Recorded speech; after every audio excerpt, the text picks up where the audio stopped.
Bonjour, c'est Gilles sur boursicoté.com. Voici l'analyse technique Forex et matières premières pour cette journée du jeudi 31 mars 2016.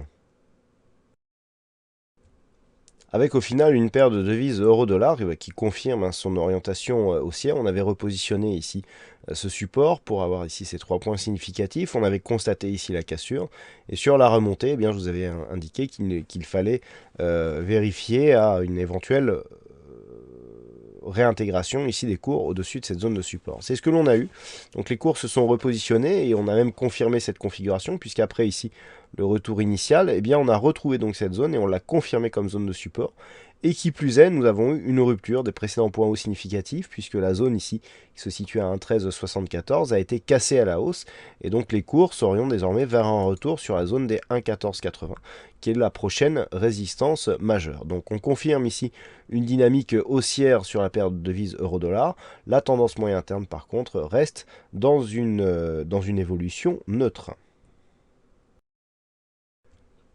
Sur le dollar yen, par contre, pas de gros changements, puisqu'après ici la dynamique haussière, eh bien, les cours ont cassé. On a cassé donc le 23,6, le 38,2, et on a trouvé ici une zone de point bas en support sur la zone des 50, 61,8% en retracement de Fibonacci. Donc pour l'instant, des cours qui se stabilisent entre le 50 et le 38,2, autour d'une zone horizontale ici à 112,45. Donc pour le moment, la dynamique n'est pas tout à fait morte, hein, puisque nous n'avons pas encore cassé le retracement à 61,8%.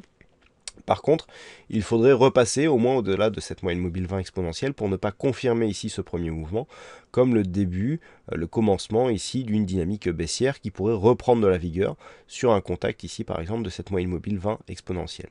Donc les niveaux à surveiller, 111,87, une rupture baissière de cette zone validerait une poursuite du mouvement baissier en direction d'un retracement total vers 110,67, alors qu'une cassure ici à la hausse de cette zone des 113,06 serait un début de retour vers une probabilité haussière en direction des 113,80, voire même une rupture de cette zone pour continuer à dynamiser un petit peu cette dynamique vers un objectif des 114,22.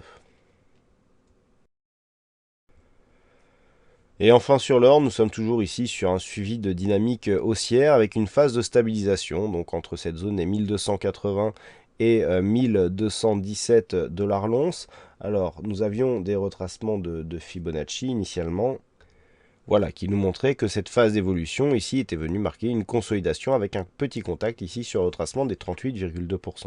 Donc tant que les cours ici se situent entre cette zone de point haut à 1284 et cette zone ici à 1207, il peut y avoir une phase de stabilisation. Toutefois, la dynamique ici plaide plutôt pour un retour à un mouvement haussier, mais celui-ci ne sera validé que sur rupture haussière de cette zone des 1284,5.